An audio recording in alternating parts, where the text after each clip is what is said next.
Today I'll be discussing intrinsic barriers. So let's begin with what are intrinsic barriers and how do they relate to ADHD.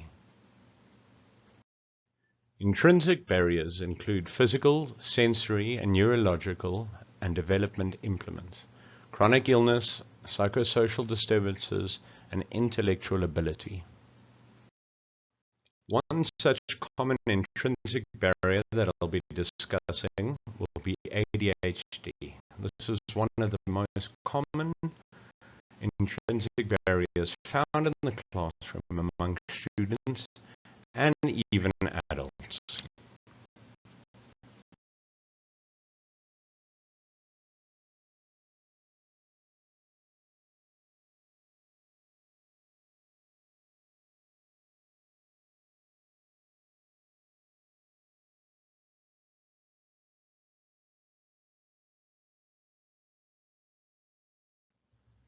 Attention Deficit Hyperactivity Disorder, or ADHD, is a mental health disorder that can cause above normal levels of hyperactivity and impulse behavior.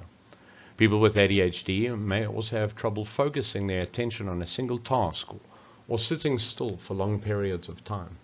This is found in both adults and children. So let's look at the symptoms of ADHD and how to identify them in our students.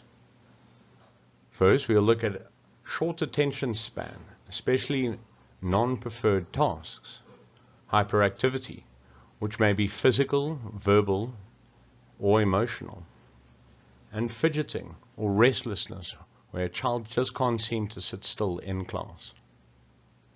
We'll also look for impulsivity, which may manifest in recklessness, destructive behavior, disorganization, and a difficult to prioritize tasks, and poor time management and time blindness, where the child doesn't actually understand how much time should be given to an allocated task.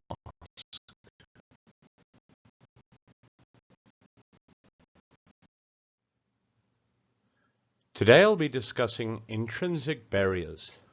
What is intrinsic barriers?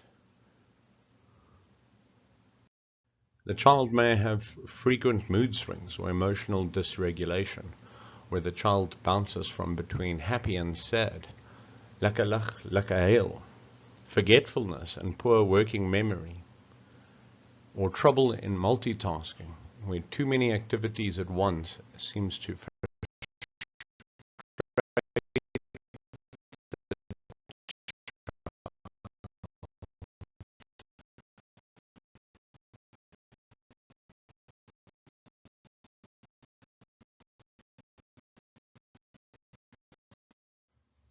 Your students may get distracted very easily from outside sources such as TVs, a squirrel running past, or cars going past.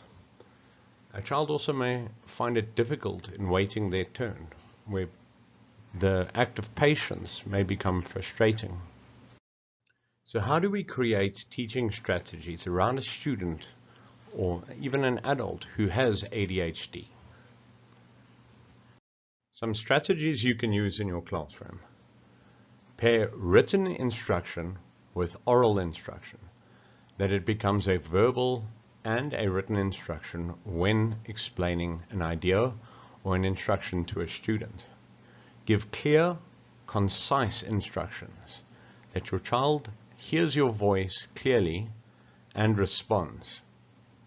Ask a volunteer in the class to repeat the directions. This can be a buddy, a friend, a supervised teacher as well. Use a timer to help with transitions or organizations. An egg timer might help in your classroom, where you give a specific time for a specific activity. Speak when the child is paying attention, not while they're looking outside or talking to their friends. Give clear rules of behaviors and consequences when breaking these rules. Sometimes the child just might be acting like a child.